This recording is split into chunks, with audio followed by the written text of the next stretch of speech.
Shalom Bapak Ibu Saudara terkasih dalam Tuhan Yesus. Puji nama Tuhan. Hari ini kita merayakan kemenangan sebab Tuhan Yesus telah bangkit, kuburnya kosong. Kalau dia bangkit artinya iman percaya kita tidak sia-sia. Kalau Tuhan Yesus tidak bangkit maka iman kita akan sia-sia, kita semua mati masuk ke dalam neraka. Tetapi puji Tuhan, Yesus bukan cuma mati di salib, tetapi dia juga bangkit dari kematiannya dan dia menjadi juru selamat dan Tuhan bagi setiap kita. Judul khotbah saya pada pagi hari ini adalah The First Resurrection. Ya, kebangkitan pertama. Ini bukan kebangkitan Tuhan Yesus. Kebangkitan pertama itu berbicara tentang kebangkitan orang-orang kudus, kebangkitan orang-orang percaya. Kebangkitan orang-orang kudus ini di sini ini sangat berkaitan dengan nanti yang disebut rapture atau pengangkatan gereja Tuhan. Pagi hari ini firman Tuhan bersifat pengajaran. Jadi saya harapkan saudara menyimak dengan baik-baik. Saya akan menjelaskan. Memang sebetulnya butuh waktu 1,5 jam untuk menyampaikan hal ini. Atau mungkin 2 jam bahkan. Tetapi akan saya padatkan ya sehingga tetap nanti kita tidak akan terlambat. Ya segera saja kita akan baca di dalam Wahyu pasal 20 ayat 4 sampai dengan ayat yang ke-6.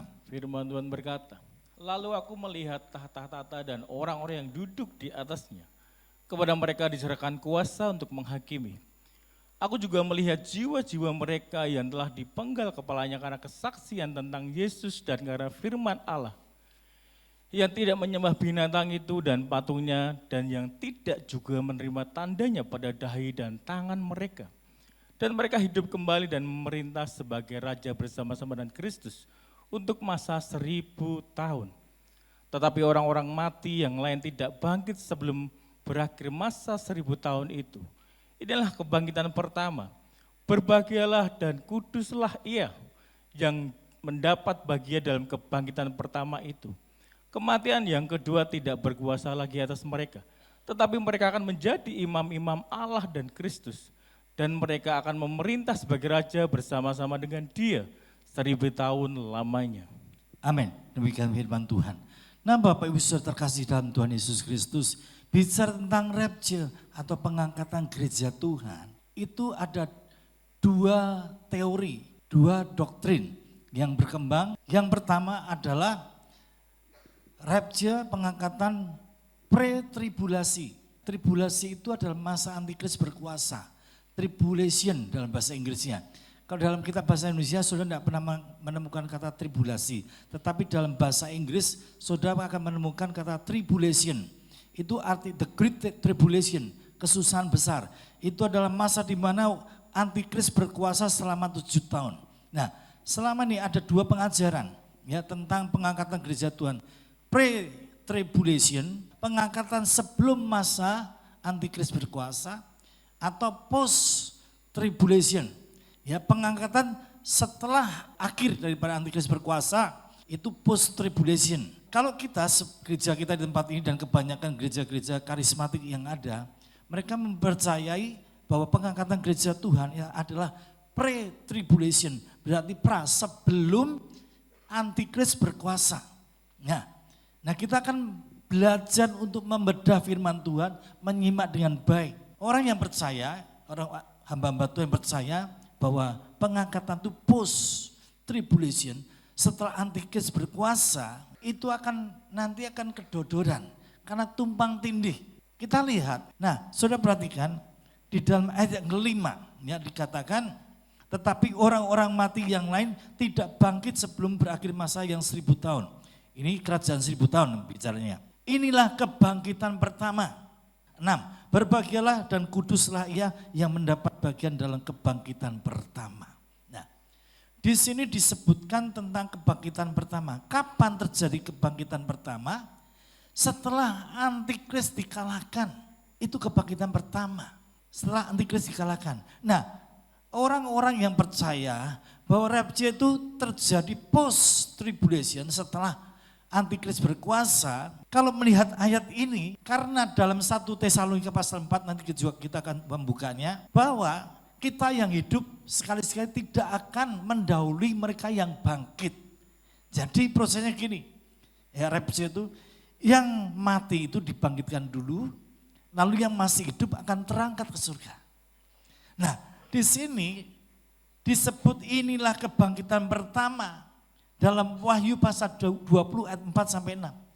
Kebangkitan pertama. Posisi di sini Wahyu pasal 20, Tuhan Yesus sudah sampai ke dunia. Nah, bagaimana rapture-nya? Bagaimana pengangkatannya? Wong Tuhan Yesus dalam Wahyu pasal 9 itu sudah sampai ke dunia, sudah ngalahkan antikris. Lalu diangkat mau ketemu siapa? Wong pengangkatan itu terjadi untuk kita diperjumpakan dengan Yesus sebagai mempelai pria, kita sebagai mempelai Kristus akan menikah dalam perjamuan kawin anak domba Allah. Nah, di sini saja kita sudah melihat sebuah kejanggalan. Kalau pengangkatan terjadi setelah kebangkitan pertama, Wong Yesus sudah datang dalam dunia, yang diangkat mau diangkat kemana? Ya, kita akan melihat, kita akan belajar, kita simak baik-baik mengapa kita percaya bahwa rapture terjadi sebelum antikris muncul atau berkuasa. Nah, alasan kenapa kita percaya bahwa rapture akan terjadi sebelum antikris berkuasa. Alasan yang pertama adalah kalau pengangkatan gereja Tuhan, orang-orang percaya diangkat di akhir masa antikris berkuasa, Great Tribulation, maka kedatangan Tuhan Yesus yang kedua bisa diketahui tanggal, hari, bulan, dan tahun. Saudara mengerti bahwa antikris diberikan Tuhan berkuasa selama 7 tahun. Kitab Daniel, ya juga kitab Wahyu, 7 tahun. Antikris berkuasa selama 7 tahun dan itu dibagi menjadi 2. 3,5 tahun yang pertama, 3,5 tahun yang kedua. 3,5 tahun pertama akan membawa damai di muka bumi ini. Nanti satu hari ketika kelak nanti Timur Tengah damai. Bahkan seluruh dunia damai 3,5 tahun pertama. 3,5 tahun yang kedua antikris buat ulah, maka terjadi sampai memuncaknya peperangan Harmagedon. Nah, kita tidak bahas itu. Tetapi yang kita bahas adalah kalau orang-orang yang percaya doktrin post-tribulation, pengangkatan atau rapture itu terjadi di akhir masa antikris, maka rapture itu bisa dihitung kapan terjadinya. Pada firman Tuhan katakan, tidak tahu tentang hari dan saatnya. Kalau rapture terjadi, pengangkatan gereja Tuhan terjadi di akhir masa antikris berkuasa, kita bisa ngitung. Caranya ngitung gimana? Lihat aja. Kalau begitu antikris dinobatkan menjadi pemimpin bagi segala bangsa, dia menjadi tokoh yang memperdamaikan seluruh dunia termasuk Timur Tengah yang hari ini masih perang terus. Tinggal dihitung, tambah 7 tahun terjadi rapture. Padahal firman Tuhan katakan, aku akan datang seperti pencuri. Tentang hari dan saatnya tidak ada seorang pun yang tahu.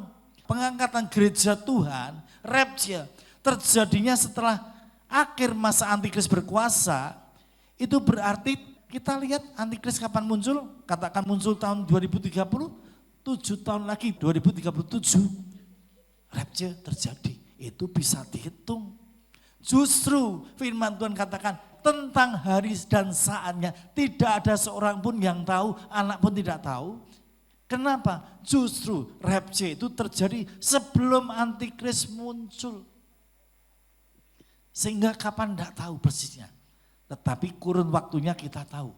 Karena ada tanda-tanda yang sedang digenapi satu persatu. Termasuk tanda bahwa bait Allah akan segera dibangun. Bait Allah yang ketiga akan segera dibangun kembali. Bahwa hari ini sudah muncul perdamaian, board of peace. Ya, kita melihat itu akan terjadi. Ya, jadi alasan pertama bahwa kita percaya rapture terjadi sebelum antikris muncul atau berkuasa. Karena kalau itu di akhir bisa dihitung. Kapan antikris muncul tambah 7 tahun itu saatnya rapture, pengangkatan gereja Tuhan. Yang B, yang kedua. Kalau rapture terjadi di akhir masa antikris berkuasa, Great Tribulation, maka orang-orang Kristen yang ditinggal itu ada di mana? Ditinggal di mana? Karena tidak semua, Alkitab mengajarkan tidak semua orang percaya itu diangkat. Ada yang diangkat, ada yang ditinggal. Contohnya akan saya bacakan di dalam Matius pasal 24 ayat 40 sampai 42. Pada waktu itu kalau ada 2 orang di ladang, yang seorang akan dibawa dan yang lain akan ditinggalkan. Kalau ada 2 orang perempuan sedang memutar batu kilangan, yang seorang akan dibawa dan yang lain akan ditinggalkan. Karena itu berjaga-jagalah, sebab kamu tidak tahu pada hari mana Tuhanmu datang. Berjaga-jagalah. Nah, saudara perhatikan, kalau ada 2 orang di ladang, ini bicara ladang pelayanan, ini bicara pendeta hamba-hamba Tuhan. Tidak semuanya rapture, tidak semuanya diangkat. Ada yang dibawa, ada yang ditinggal. Jelas, ada yang rapture, tidak semua. Ada yang dibawa, ada yang ditinggal. Ayat yang 41, kalau ada 2 orang perempuan sedang memutar batu kilangan, yang seorang akan dibawa dan yang lain akan ditinggalkan. Seorang perempuan ini menggambarkan gereja Tuhan sebagai mempelai Kristus. Kalau ada seorang perempuan ya yang memutar batu kilangan, yang seorang akan rapture, yang lain akan ditinggal. Jadi kita sepakat ya bahwa tidak semua orang terangkat. Juga dalam Matius pasal 25 tentang perumpamaan gadis-gadis bijaksana dan gadis-gadis yang bodoh. 5 gadis bijaksana, berapa banyak yang pernah baca ayat ini? Matius pasal 25, gadis-gadis bijaksana, yang pernah baca angkat tangan? Banyak ya? Ya. Yang 5 itu masuk dalam perjamuan kawin anak domba lah, diangkat. Yang 5 ditinggal. Jadi jelas ya, kita sepakat tidak semua orang Kristen akan diangkat. Syaratnya apa? Nanti kita akan bicarakan. Ada yang diangkat, ada yang ditinggal. Nah, persoalannya kalau pengangkatan atau rapture itu di akhir daripada kekuasaan antikris, nah ditinggalnya mau ditinggal di mana gitu loh. Saya enggak ngerti. Ini kita bicara secara logika beragama. Ditinggal mau ditinggal di mana? Lah Tuhan Yesus sudah datang dalam dunia. Jadi sangat-sangat tidak kontradiksi ya orang-orang percaya dengan post tribulasi. Jadi pengangkatan rapture terjadi setelah antikris berkuasa, itu saling bertabrakan sendiri. Yang ketiga, kalau rapture terjadi di akhir masa antikris berkuasa, Great Tribulation, maka orang-orang Kristen yang terangkat langsung turun kembali. Ya, disebut 1 Tesalonika 3:13. Firman Tuhan berkata, kiranya Dia menguatkan hatimu, supaya tak bercacat dan kudus di hadapan Allah dan Bapa kita pada waktu kedatangan Yesus, Tuhan kita, dengan semua orang kudusnya. Saudara perhatikan, jadi Tuhan Yesus akan datang bersama dengan siapa? Bersama dengan orang-orang kudusnya. Orang kudus yang mana? Yang diangkat. Tuhan akan datang bersama dengan orang-orang kudusnya yang diangkat sebelum antikris berkuasa. Nah kalau antikris itu datangnya di belakangan, pengangkatan terjadi setelah antikris berkuasa, diangkat, tidak lama turun lagi. Sudah bertabrakan lagi. Ya pengertian doktrin post tribulasi, pengangkatan setelah masa antikris berkuasa. Yang ketiga.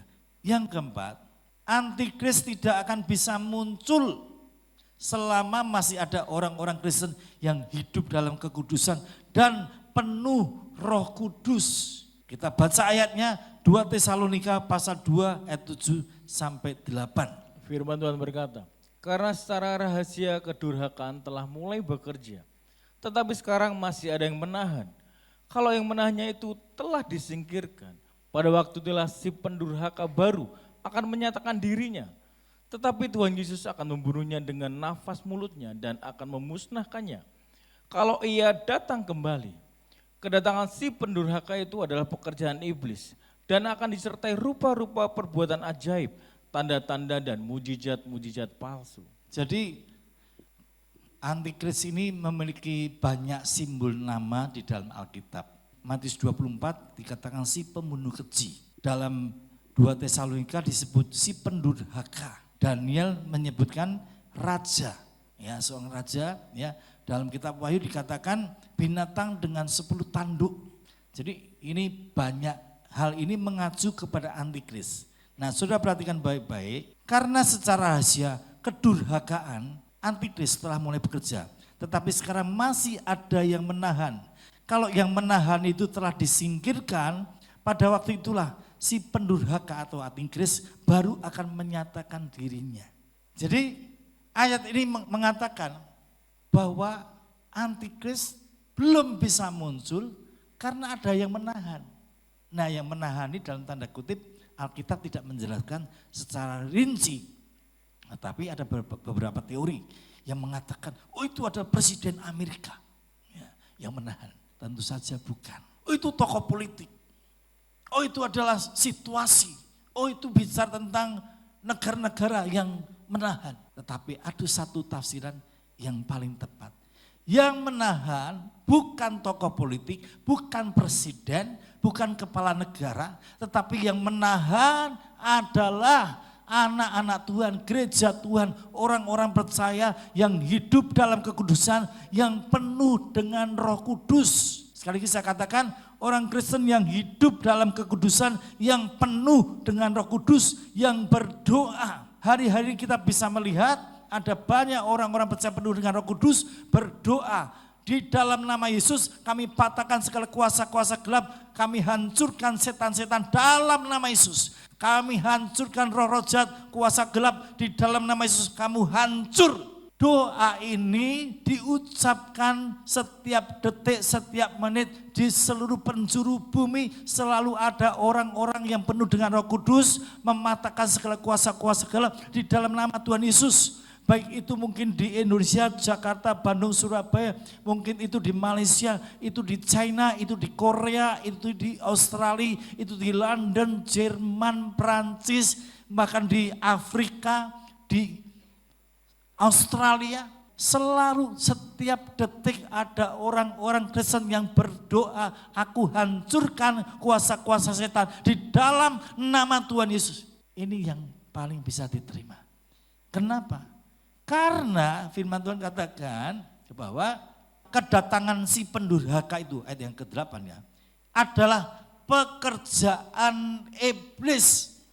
Sehingga yang menahan siapa? Orang-orang percaya yang hidup dalam kekudusan, yang punya kuasa karena penuh Roh Kudus.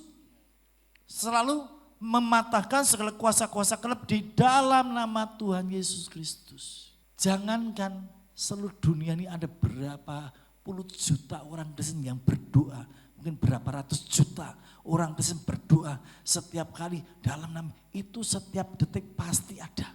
Sehingga antikris tidak kuat untuk muncul. Saya pernah mendengar sebuah kisah, true story. Saudara tahu kuda lumping? Bahasa Jawanya apa kuda lumping itu? Jarandor. Ya. Itu kan kerasukan tuh. Betul enggak? Makannya apa? Beling. Ada satu anak Tuhan nonton.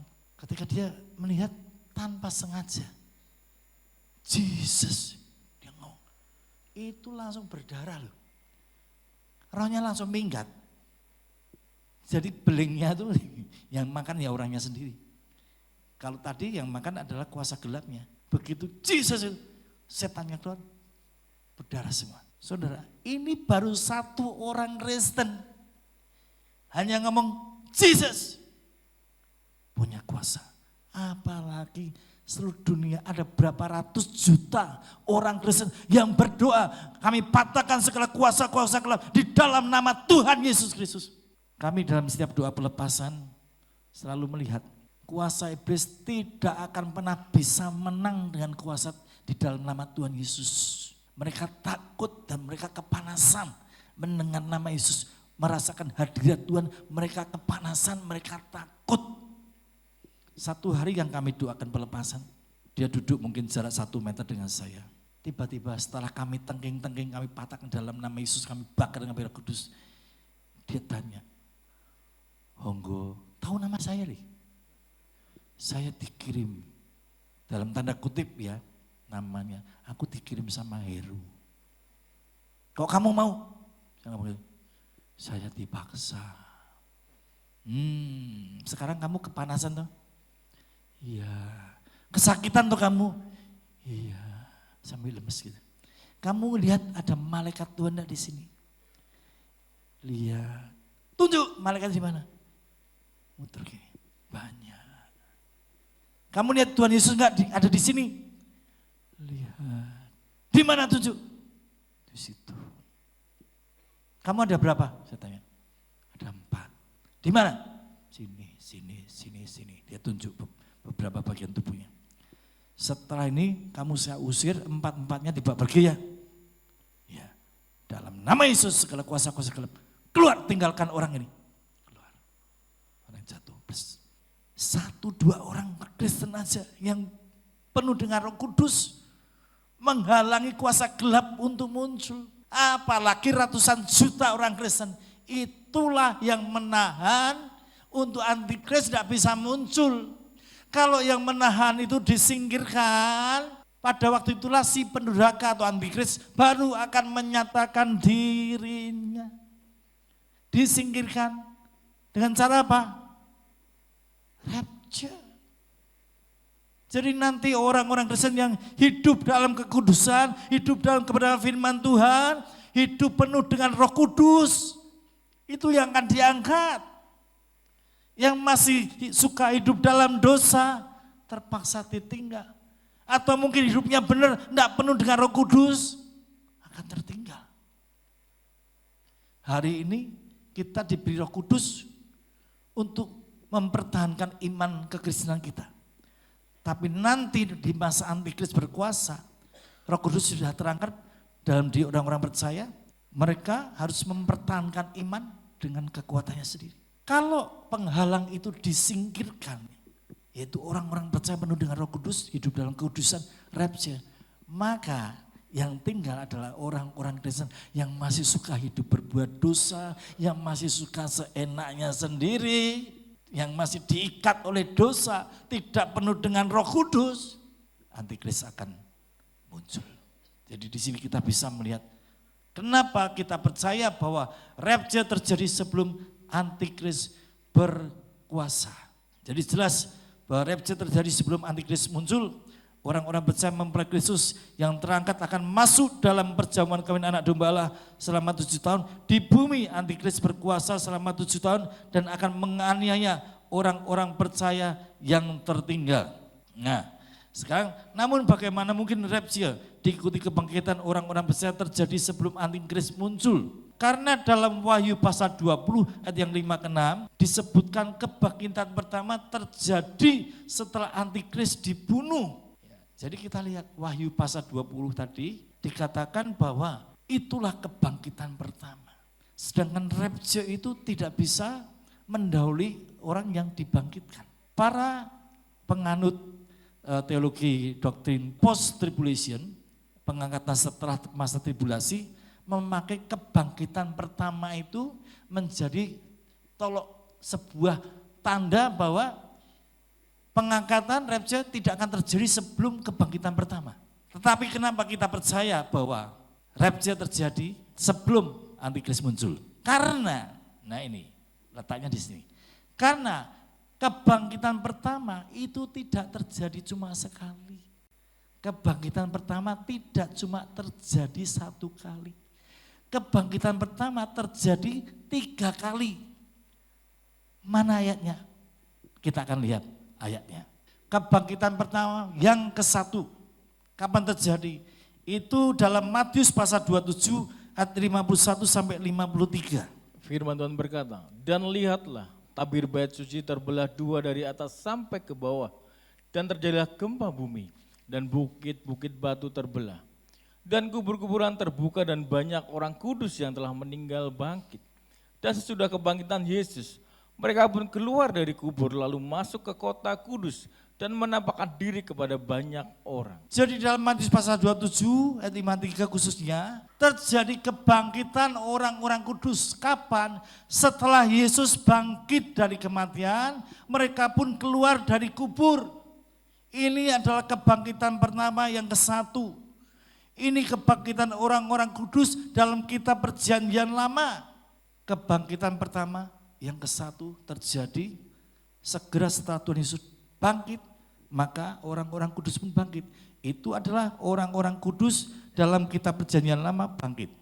Yang kedua, kebangkitan pertama yang kedua, kapan terjadi? 1 Tesalonika pasal 4, 15-17. Firman Tuhan berkata, ini kami katakan kepadamu dengan firman Tuhan, kita yang hidup, yang masih tinggal sampai kedatangan Tuhan, sekali-kali tidak akan mendahului mereka yang telah meninggal. Sebab pada waktu tanda diberi, yaitu pada waktu penghulu malaikat berseru dan sangkakala Allah berbunyi, maka Tuhan sendiri akan turun dari sorga, dan mereka yang mati dalam Kristus akan lebih dahulu bangkit. Sesudah itu, kita yang hidup, yang masih tinggal, akan diangkat bersama-sama dengan mereka dalam awan menyongsong Tuhan di angkasa. Demikianlah kita akan selama-lamanya bersama-sama dengan Tuhan. Jadi kebangkitan pertama yang kedua terjadi ketika Tuhan Yesus datang di angkasa. Datangnya itu bukan sampai ke bumi, tapi cuma sampai di angkasa. Nah sementara itu di bumi terjadi orang-orang kudus yang mati dibangkitkan. Terus yang masih hidup, yang masih tinggal, yang masih hidup dalam kebenaran firman Tuhan, hidup dalam kekudusan penuh dengan Roh Kudus, bersama-sama dengan orang yang dibangkitkan. Yang kedua itu akan sama-sama rapture, masuk dalam perjamuan kawin anak domba Allah. Itu adalah kebangkitan pertama yang kedua. Jadi sekali lagi kebangkitan pertama tidak terjadi sekali, tetapi terjadi 3 kali. Yang kedua adalah kebangkitan pertama yang kedua adalah terjadi pada saat Tuhan Yesus datang di awan-awan di angkasa, maka orang yang mati dalam Kristus, yaitu orang-orang kudus sejak Injil diberitakan sampai saat Tuhan Yesus datang kedua kali di awan-awan, maka mereka dibangkitkan dan yang masih hidup, mereka tidak akan mengalami kematian. Tubuhnya diubahkan menjadi tubuh kemuliaan, lalu terangkat ke surga dan bersama-sama dengan Tuhan. Masuk dalam perjamuan kawin anak domba Allah selama 7 tahun di surga.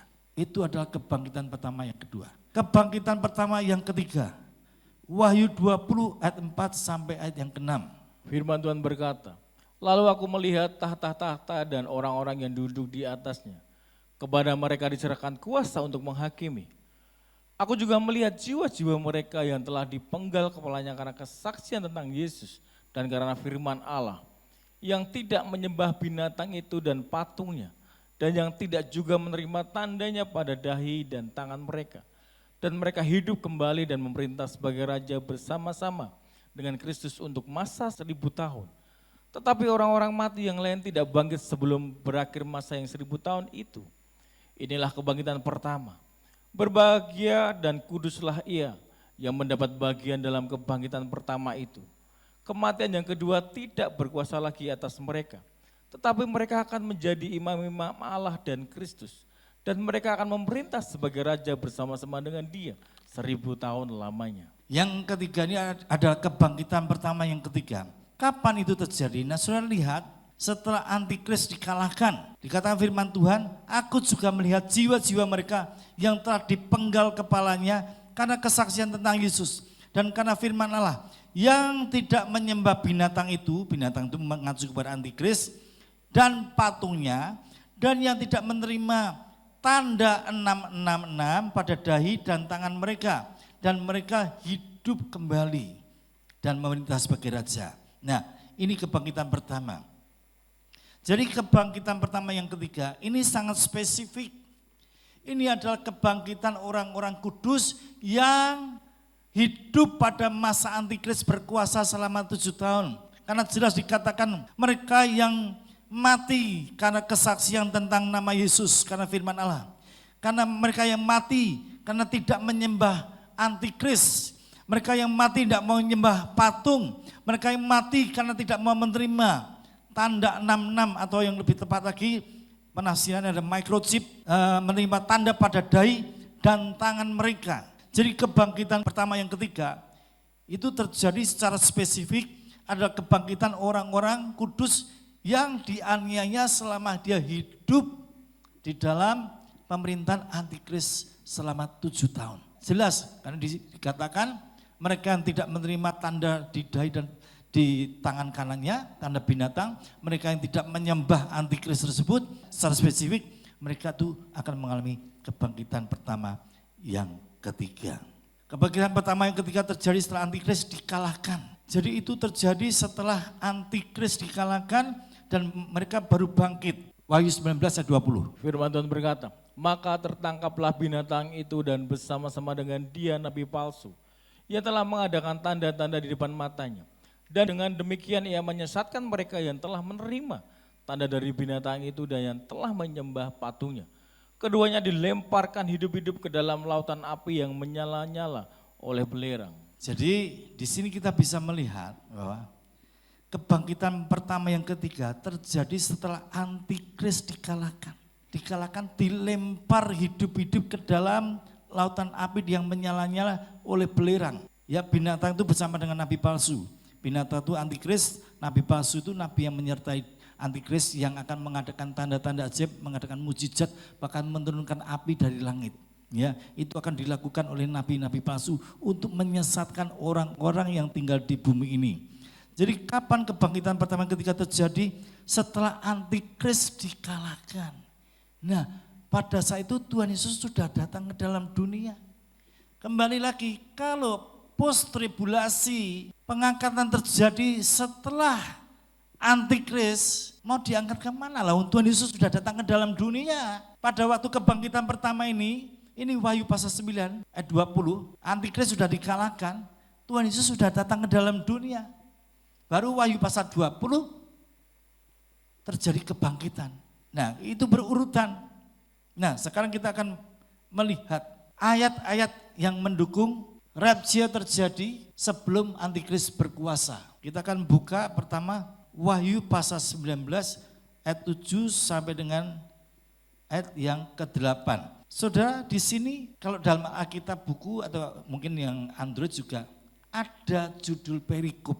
Wahyu 19 ayat 7 sampai 8 itu masuk dalam perikop perjamuan kawin anak domba. Kalau Anda punya handphone bisa dibuka yang ada judul, akan ada yang ada judul perikopnya, ada yang enggak ada. Saudara akan baca, itu perikop Wahyu pasal 19.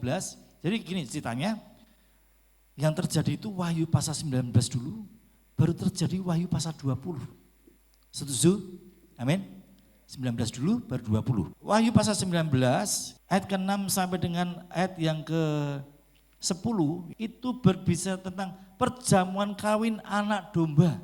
Saudara perhatikan, nah kita tidak baca semuanya, kita cuma baca ayat 7 sampai 8. Firman Tuhan berkata, marilah kita bersuka cita dan bersorak-sorai dan muliakan Dia. Karena hari perkawinan anak domba telah tiba dan pengantinnya telah siap sedia.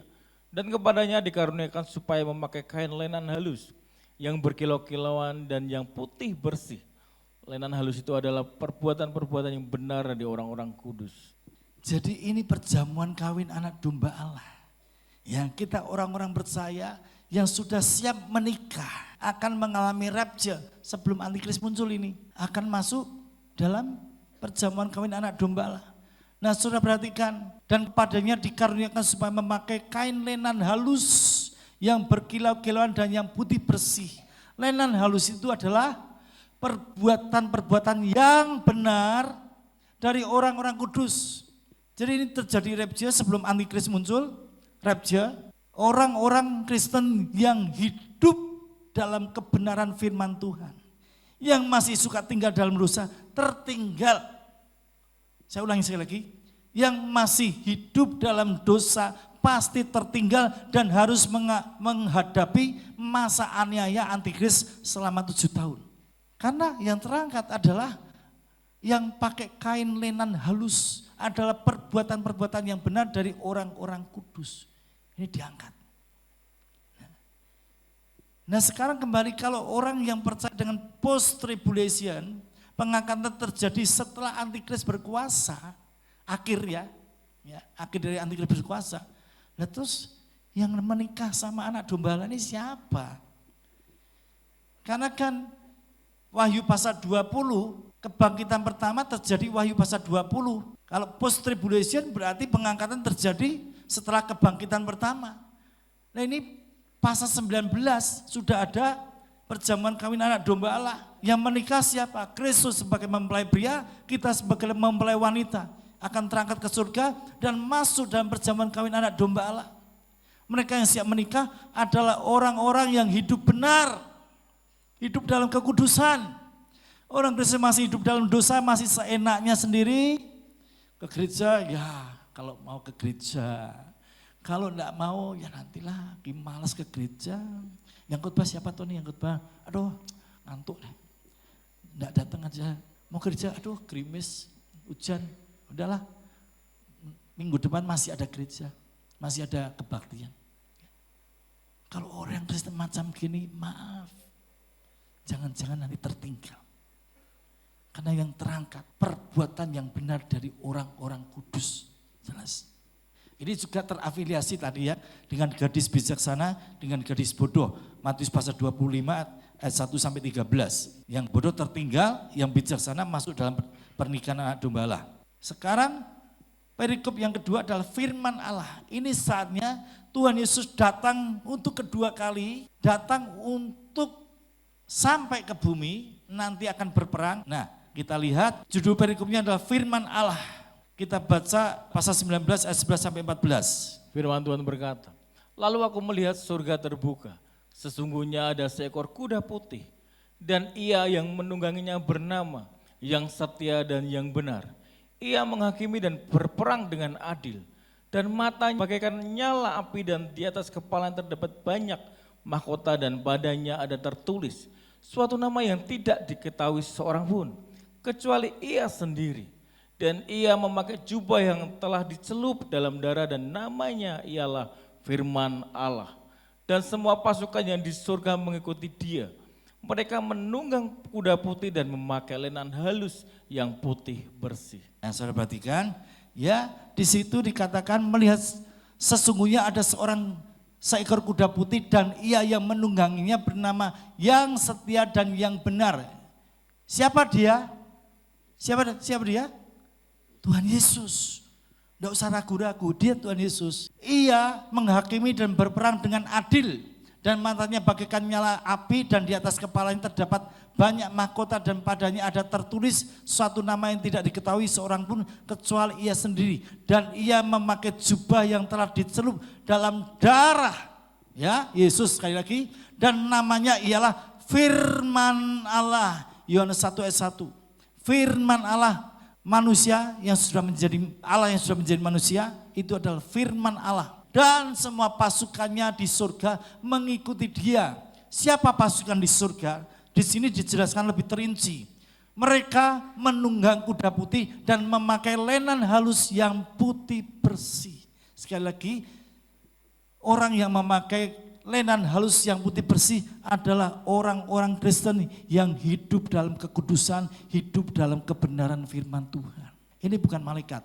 Walaupun nanti mungkin ada malaikat yang ikut, tetapi yang disebut di sini, yang dimaksud pasukan di surga ini yang mengikuti Yesus, ya, itu adalah orang-orang Kristen yang tadi terangkat, yang hidup dalam kekudusan, hidup penuh Roh Kudus, masuk dalam perjamuan kawin anak domba Allah.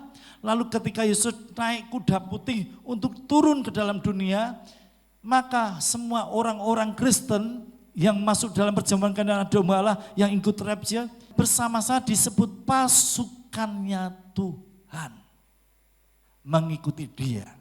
Jelas. Nanti saudara bisa baca juga dalam 1 Tesalonika pasal 3:13, Sakaria 14 ayat 5. Di situ jelas dikatakan bahwa Tuhan Yesus akan datang bersama-sama dengan orang-orang kudusnya yang terangkat tadi, lalu dibawa kembali untuk kita bersama-sama berperang. Nah, kita lanjutkan. Perikop yang selanjutnya adalah judulnya binatang serta nabinya itu dikalahkan. Binatang itu antikris, nabinya nabi palsunya itu. Nah, kita akan baca di dalam Wahyu pasal 19 ayat 19 sampai 20. Firman Tuhan berkata, dan aku melihat binatang itu dan raja-raja di bumi, serta tentara mereka telah berkumpul untuk melakukan peperangan melawan penunggang kuda itu dan tentaranya.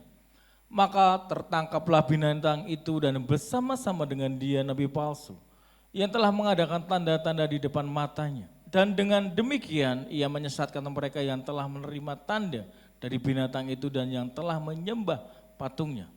Keduanya dilemparkan hidup-hidup ke dalam lautan api yang menyala-nyala oleh belerang.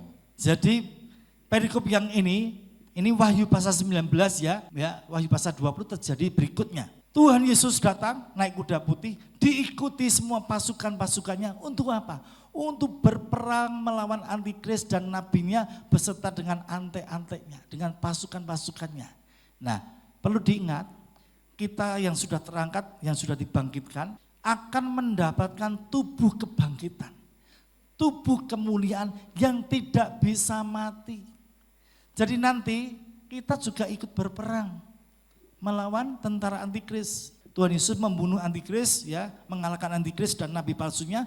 Kita juga akan berperang melawan tentara-tentara ante-antenya antikris. Tetapi jangan takut, kita sudah punya tubuh kemuliaan, tubuh kebangkitan yang tidak bisa mati lagi. Tubuh yang kita miliki nanti tubuh yang luar biasa Bapak Ibu. Sudah tidak bisa mati, sudah tidak bisa berbuat dosa lagi. Ditembak tidak mati, digranat tidak mati, di rudal pun tidak mati. Luar biasa kan?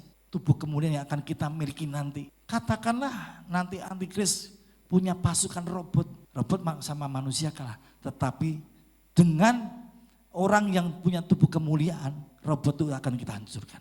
Dan pada akhirnya apa yang terjadi? Maka binatang dan nabi palsu itu dilemparkan ke lautan api yang menyala-nyala oleh belerang. Akhirnya antikris dikalahkan oleh Tuhan Yesus. Ini terjadi dalam Wahyu pasal 19. Wahyu pasal 19. Dan pasukannya itu adalah kita, orang-orang percaya yang memakai kain linan putih. Kebangkitan pertama yang ketiga terjadi Wahyu 20 ayat 4 sampai ayat yang ke-6. Jadi sekali lagi bahwa kebangkitan pertama itu terjadi 3 kali.